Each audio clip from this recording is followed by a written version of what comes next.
ऋग्वेदादि भाष्य भूमिका ग्रंथ प्रामाण्य अप्रामाण्य विषय यथार्थ रूप से जो कथाएं हैं और उनका जो बिगड़ा हुआ रूप है, महर्षि स्वामी दयानंद जी इस विषय में उनको यहाँ दिखा रहे हैं, स्पष्टीकरण कर रहे हैं। यथार्थ में वो कथाएं क्या रही हैं और उनका बिगड़ा हुआ रूप क्या है, क्या कर दिया लोगों ने। शास्त्रों में जो संकेत थे उन संकेतों को ठीक नहीं पकड़ा, विपरीत पकड़ा। बहुत सारी बातें ऐसी होती हैं जिन बातों के अनेक सारे अर्थ निकल रहे होते हैं। यदि अवसर और प्रकरण न देखा जाए तो उसी बात का भिन्न अर्थ ले लिया जाता है, और जब जब व्यक्ति भिन्न अर्थ लेता है तब तब अनर्थ होता है। यदि प्रकरण अवसर को देख लेता है और देख करके उसी प्रकरण के अनुसार उस वाक्य को लेता है और उस वाक्य का उसी के अनुसार अर्थ करता है, तो उसका ठीक ठीक संगति बैठ जाती है। यहाँ ऐसा ही हुआ है। जो शब्द थे, जो वाक्य थे, वो वाक्य संकेत कुछ और कर रहे थे और लोगों ने उन शब्दों को, वाक्यों को पकड़ा और संकेत कुछ और ही उन्होंने विपरीत पकड़ लिया। विष्णु पद की बात आई। विष्णु पद गया, यहाँ ऋषि दयानंद जी गया तीर्थ कथा के विषय में बोल रहे हैं। विष्णु पद निश्चित रूप से है और वेद का प्रमाण भी है। विष्णोः पदम परमं पश्यन्ति सदा सूर्यः तद विष्णोः परमं पदम सदा पश्यन्ति सूरयः। वहां विष्णु पद शब्द निश्चित रूप से आया है और इस विष्णु पद को पकड़ करके पौराणिक लोगों ने जो विष्णु का अवतार है उसके पैरों के चिन्ह लिए, और भी अनेक जगह दूसरे ऐसे शब्द आते हैं, उन शब्दों को सीधा सीधा पकड़ा और अपने अनुसार घटा लिया। स्वामी दयानंद जी ने 11वें समुल्लास में जब इन का खंडन कर रहे हैं ज्योतिष इत्यादि का, तो वहां बहुत सारे मंत्र दिखाए हैं कि उन लोगों ने कैसे कैसे मंत्र देखे और एक एक ग्रह का मंत्र बना लिया। शन्नो देवी मंत्र देखा तो शनि देवता का मंत्र बना लिया। शुक्रोसी इत्यादि कुछ मंत्रों में पद आए, शुक्र ग्रह का वो उन्होंने मंत्र बना लिया। ऐसे ऐसे मंत्र बना करके देख करके कहने लगे कि देखो ये ग्रहों का प्रभाव तो वेद में भी लिखा हुआ है। और वो तप्त तनुहु क्या एक मंत्र के अंदर आता है कि वो कह रहे हैं कि देखो वेद में भी आया है कि दाग देना चाहिए, अर्थात ये चिन्ह लगा लिया, विष्णु का चिन्ह लगाया। ऐसी ऐसी बहुत सारी बातें देखी। प्रकरण कुछ था, अवसर कुछ था, अर्थ कुछ और ले लिया। या ऋषि दयानंद जी कह रहे हैं कि विष्णु पद वो जो गया में चिन्ह बने हुए हैं वो विष्णु पद नहीं है। विष्णु पद तो मोक्ष का नाम है, और जो गया पद है, गय पद को खोलें, प्राण गृह प्रजा नाम च, जो प्राण और घर है उसको गय कहते हैं। अतः अत्र इयम तेषां भ्रांति जाता इति बोध्यम, उनको भ्रांति हुई है ऐसा जानना चाहिए। यथार्थ में विष्णु पद क्या है, प्रमाण दे रहे हैं वेद का। इदम विष्णु विचक्र में त्रेधा निदधे पदम समूढ़मस्य पांसुरे स्वाहा। निरुक्त का कह रहे हैं यदि इदम किंच तद विक्रमते विष्णु त्रिधा निधत्ते पदम त्रेधा भावाय पृथिव्यांतरिक्षे दिवि इति शाकपुणिः। ये निरुक्त का भी प्रमाण दे रहे हैं कि वहां इसकी व्याख्या क्या की गई है। नीचे ऋषि दयानंद जी ने इनका अर्थ किया है। अर्थ पढ़ते हैं। अस्य अर्थ यथावत विदित्वा भ्रमणायम कथा प्रचारिता। इस का ठीक ठीक अर्थ न जानने से भ्रम के कारण ऐसी कथा प्रचलित हुई। ये मंत्र जो कह रहा है इसका विपरीत अर्थ ले लिया और वो कथा बना ली। तद यथा विष्णु विष्णु व्यापकः परमेश्वरः, जैसे विष्णु जो है व्यापक परमेश्वर का नाम है। ईश्वर सर्वत्र व्यापक है। सर्व जगत कर्ता तस्य विष्णु इति नाम, जो सब संसार का बनाने वाला है इसलिए उसका विष्णु नाम है। अत्र आह निरुक्तकारः, या निरुक्तकार भी प्रमाण दे रहे हैं। आर्य समाज को जिस चीज का प्रचार करना चाहिए था उस चीज का प्रचार कुछ गौण हो गया, गौण हुआ भी। माने ऋषि दयानंद जी ने इतनी बड़ी ऋग्वेद आदि भाष्य भूमिका बनाई और ऐसे ऐसे जो अनर्थ थे उनको ठीक किया, अनर्थपना दिखाया और सार्थकपना दिखाया। अभी क्या हुआ, मैं वो फेसबुक खोल रहा था, देख लेता हूं बीच में, कभी दिन में एक आध बार खोल करके देखा तो आर्य समाज क्या क्या कर रहा है पता लगता है। एक व्यक्ति ने चित्र डाल रखा है, झंडे उठा रखे हैं, गलियों में घूम रहे हैं, लोगों को अच्छा भी बहुत लगता है वो फोटो भी, और वहां लिख रखा था आई फौज दयानंद वाली। जब आई फौज दयानंद वाली मैंने पढ़ा और उसमें चित्र देखे तो मेरे से रहा नहीं गया। मैंने नीचे लिख दिया आई फौज दयानंद वाली नहीं, आई फौज अग्निवेश वाली। बस इतना लिखना था कि आग लग गई उन लोगों को। आई फौज अग्निवेश वाली लिखते ही आग लग गई, और क्या क्या लिख करके भेज डाला। हाँ, इन लोगों को 10-20 बार दिन में अग्निवेश का नाम नहीं लेवे तो इनकी रोटियां हजम नहीं होती। ऐसी ऐसी बातें, हम तो अग्निवेश को याद भी नहीं करते लेकिन वो फोटो देखा और उन्होंने शीर्षक ऐसा डाल दिया कि आई फौज दयानंद वाली। अग्निवेश का जब नाम लिखा आग लगी, और बहुत सारी बातें लिख डाली उन्होंने, साथ साथ उत्तर देता रहा। मैंने ये लिख भेजा कि यदि ये दयानंद वाली फौज होती तो वेद का प्रचार करती, यदि दयानंद वाली फौज होती तो समाज का उद्धार करने वाली बात करती, स्वार्थ वाली बात नहीं करती। है क्या वो जो झंडा उन्होंने उठा रखा है हरियाणा में, बेटी बचाओ बेटी बचाओ, जिस आर्य समाज का प्रचार करने से सबका प्रचार होता है। जिस आर्य समाज का एक बार माननीय प्रधान जी ने यही बात बहुत अच्छे से कही थी, और मुझे वो बात याद है। कभी एक और यात्रा निकली थी, टंकारा से कहीं और जा रहे थे, अमृतसर या कहीं जा रहे थे, ऐसी यात्रा निकली थी, और उस समय यहां आना चाहते थे। उस समय बहुत सटीक बात कही थी कि जिस आर्य समाज का प्रचार करने से सब कुछ आ जाता है, आर्य समाज का प्रचार करेंगे बेटी बचाओ का भी आ जाता है, आर्य समाज का प्रचार करते हैं तो गऊ बचाओ का भी आ जाता है, आर्य समाज का प्रचार करते हैं तो शराब की बुराइयां दिखा दी जाती हैं।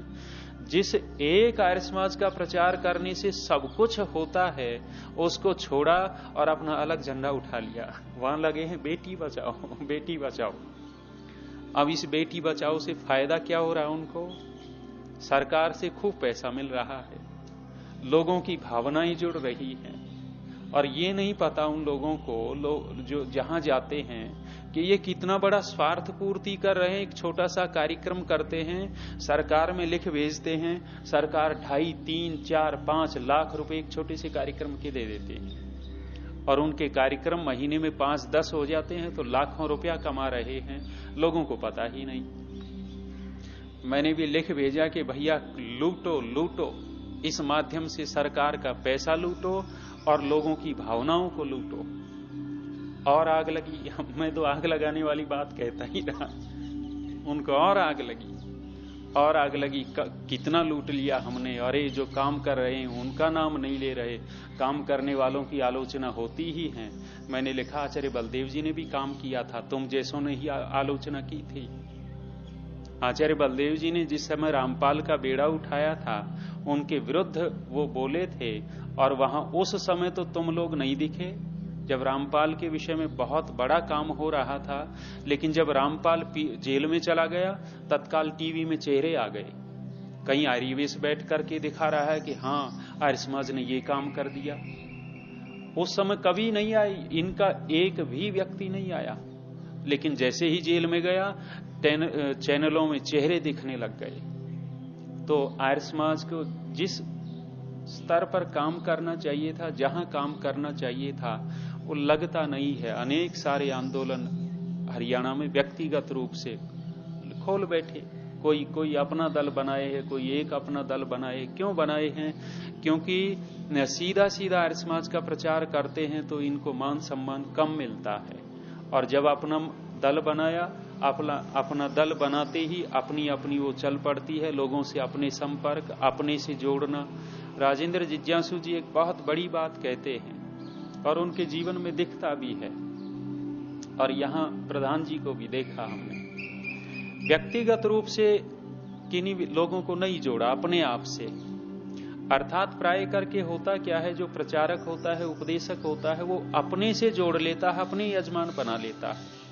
और बड़ी बात उदारता ये होती है कि उस व्यक्ति को संस्था से जोड़ देवे, वैदिक धर्म से जोड़ देवे। ये सबसे बड़ी बात होती है। राजेंद्र जिज्ञासु इस बात को बहुत कहा करते हैं और माननीय प्रधान जी में दिखता है कि वो लोगों को अपने से कम, संस्था से बहुत ज्यादा। यदि आर्य समाज से जोड़ दिया तो अपने आप से तो जुड़ा ही जुड़ा है व्यक्ति। तो आर्य समाज भटका। ऋषि दयानंद जी ऐसी कथाओं का खुलासा कर रहे हैं। इन कथाओं से और ऋग्वेद आदि भाष्य भूमिका से उन लोगों को कुछ नहीं लेना देना। झंडे उठा रखे हैं, आई फौज दयानंद वाली। शीर्षक भी ऐसा बनाएंगे जैसे यही काम कर रहे हैं, और तो काम कर ही नहीं रहे, घर में बैठे हुए। जो पढ़ा रहा है उसको वो काम नहीं मानते। जो जाकर के समाज में जागृति कर रहा है, प्रचार कर रहा है, उसको काम नहीं मानते, झंडा उठाने को काम मान रखा है। तो स्वामी दयानंद जी इन कथाओं के माध्यम से उस समय बता गए। और आज भी कितना बड़ा पाखंड है। आप सुबह सुबह चैनल खोल करके देखो, पीछे दो साल क्या, मेरे ख्याल में 2011 में वो बात उठी थी इस निर्मल बाबा के विषय में। वो जो कोई आईपीएस या आईएएस के बच्चे जो थे, उन्होंने वो दायर किया था मुकदमा, और उस समय बहुत बड़ी बात चली थी कि ये ढोंगी है, पाखंडी है, और खूब आया था। लेकिन ढोंगी पाखंडी यूं का यूं, कल सुबह सुबह देखा 7 बजे IBN चैनल के ऊपर वही का वही क्रम चल रहा है। बाबा जी कृपा नहीं हो रही और वो सब कृपा बरसा देता है सुबह सुबह 7 बजे, यूं का यूं चल रहा है। उनके विषय में इनके बोलने की हिम्मत नहीं होती। ईसाई बढ़ते जा रहे हैं हरियाणा में। कल मैं गया, वहां लगभग 400-500 दलित वर्ग के लोग इकट्ठा कर रखे थे उन्होंने, और इन्हीं लोगों को ये ईसाई ज्यादा पकड़ते हैं और वो ईसाई बना लेते हैं, लालच देते हैं। लालच इस प्रकार का कि भाई तुम ईसा के ऊपर यदि विश्वास कर लोगे तो रोग दूर हो जाएंगे, ईसा के ऊपर विश्वास कर लोगे तो ये हो जाएगा। 7-7 रुपया पैसा भी देते हैं। लड़की का विवाह नहीं हो रहा तो कुछ पैसे दे दिए, घर में कोई रोग है उसके इलाज के लिए पैसे दे दिए, कोई बच्चे पढ़ नहीं रहे तो पढ़ने के लिए पैसा दे दिया। लालच दे करके वो बना रहे हैं। तो उस विषय में ये लोग बिल्कुल नहीं बोलते, और बोले तो विपरीत। अग्निवेश जैसे व्यक्ति ने तो ईसाइयों का समर्थन ही किया जीवन भर, मुसलमानों और ईसाइयों का समर्थन ही करता रहा। चलो, उनके कारण ध्यान बात आ गई, विषय भटक गए। हमारी ऋग्वेद आदि भाष्य भूमिका पवित्र पुस्तक से कहीं अपवित्रता की तरफ चले गए। ऋषि क्या कह रहे हैं? गया विष्णु पद क्या है? विष्णु पद मोक्ष पद है, और यहां कह रहे हैं कि वो विष्णु सर्वव्यापक है, वो परमेश्वर है, और जगत का कर्ता वो विष्णु है। इति अत्र निरुक्तकार आह। निरुक्तकार यहां कहते हैं पूषेति अथ यद विषितः भवति तद विष्णुर्भवति। विष्णुर्विशतेर्वा व्यसनोतेर्वा तस्य ऐसा भवति इदम विष्णु इति ऋक्। ऋषि दयानंद जी अर्थ कर रहे हैं, विवेष्टि विषितः प्रविष्टः अस्ति चराचरम जगत व्यसनुते व्याप्नोति वा। यथार्थ में विष्णु क्या है? जो इस पूरे संसार को बनाने वाला है, बना करके इस संसार को चला रहा है और इसमें प्रवेश कर रहा है, प्रविष्ट है, वो उसको विष्णु कहते हैं। व्यसनुते व्याप्नोति वा, और जो सर्वत्र व्यापक है उसको विष्णु कहते हैं। स विष्णु निराकारत्वात् सर्व जगत ईश्वरोक्तो ईश्वर हस्ति। वो विष्णु जो है वो निराकार होने से सर्वगत है, सब जगह है। जो साकार होगा वो सब जगह नहीं हो सकता। जीवात्मा भी निराकार है, निराकार होते हुए ये भी सब जगह नहीं है। लेकिन ईश्वर निराकार सर्वशक्तिमान है, वो सर्वत्र व्यापक है। एतद अर्थ वाची का इयम ऋक्, इस अर्थ वाली ये ऋचा है, जिस ऋचा का अर्थ दूसरे लोगों ने विपरीत ले लिया। तो ऋषि दयानंद जी इन कथाओं को यथार्थ रूप में रख रहे हैं। आगे और कहा, इदम सकलम जगत त्रेधा त्रिप्रकारकम विचक्र में विक्रांतवान। इस संपूर्ण जगत को परमात्मा ने 3 प्रकार से बनाया है, बांट रखा है। क्रमोपाद विक्षेपे, पाद का अर्थ कर रहे हैं पादयी ही प्रकृति, परमाणु आदि भी स्वसामर्थ्य ये क्या है, मिटा हुआ है ये मेरे में, स्वसामर्थ्य अंशयी ही जगत इदम पदम प्राप्तव्यम सर्वम वस्तु जातम त्रिषु स्थानेषु निदधे स्थापितवान। ये जो प्रकृति है इसको पद कहा है। पादयी ही प्रकृति परमाणु आदि भी ही, जो ये संसार है इसमें छोटे से छोटा जो इकाई है, छोटे से छोटी इकाई यहाँ परमाणु है। परमाणु आदि के द्वारा, प्रकृति के द्वारा स्वसामर्थ्य अंशैर जगत इदम पदम, अपने सामर्थ्य से, परमात्मा ने दूसरे का सहारा नहीं लिया। ईश्वर को सर्वशक्तिमान इसी रूप में ऋषि दयानंद जी देखते हैं। कुछ लोग कहते हैं कि परमात्मा तो सर्वशक्तिमान है, कुछ भी कर सकता है। अलग अलग मान्यताएं हैं। अब सुबह एक सज्जन थे, अभी चले गए, दिख नहीं रहे। उन्होंने 2-3 कथाएं सुनाई। बोले जी ऐसे ऐसे एक संत जान लेते हैं, कुएं में बच्चा गिर गया, संत दूर बैठे थे, उनको सब दिख रहा था, आदि आदि कह रहे थे। हम जा रहे थे और पीछे से किसी ने मोटरसाइकिल ठोक दी और वो टूट गया शीशा वीसा, और लड़के का सिर फट गया और मेडिकल में लेकर के गए और बचने की कोई आस नहीं थी। और संत ने कहा मैं तेरे साथ इसीलिए आया था कि ये घटना घटनी थी और इसको बचाना था। अब ऐसे ऐसे संत हैं, परमात्मा से बढ़कर के लगते हैं। जिन बातों को सैद्धांतिक रूप से देखते हैं कि भविष्य में क्या करेगा जीवात्मा, इतना तो विद्वान लोग कहते हैं कि क्या क्या कर सकता है वो सब परमेश्वर को पता है। लेकिन यही करेगा, ऐसा ही करेगा, निश्चित रूप से होगा, इस रूप में विद्वान लोग सैद्धांतिक दृष्टि से ठीक नहीं मानते। हाँ, परमात्मा का जो सामर्थ्य है वो दूसरे की सहायता नहीं लेता। इस रूप में परमात्मा सर्वशक्तिमान है। इस रूप में सर्वशक्तिमान नहीं है परमात्मा कि अपने को मार करके दूसरा भगवान बना देवे। ऋषि दयानंद जी ने वही तो बातें कही कि क्या परमात्मा अपने को मार करके दूसरा बना सकता है? क्या इस प्रकृति को सर्वथा नष्ट कर सकता है? नहीं कर सकता। सर्वशक्तिमत्ता उसी रूप में है, जो वो कर सकता है वही करता है। ये सर्वशक्तिमत्ता है। कुछ भी करे ये सर्वशक्तिमत्ता परमात्मा की नहीं होगी। तो सब जगत को अपने सामर्थ्य से वो प्राप्त करता है, बनाता है, आदि कल देखेंगे।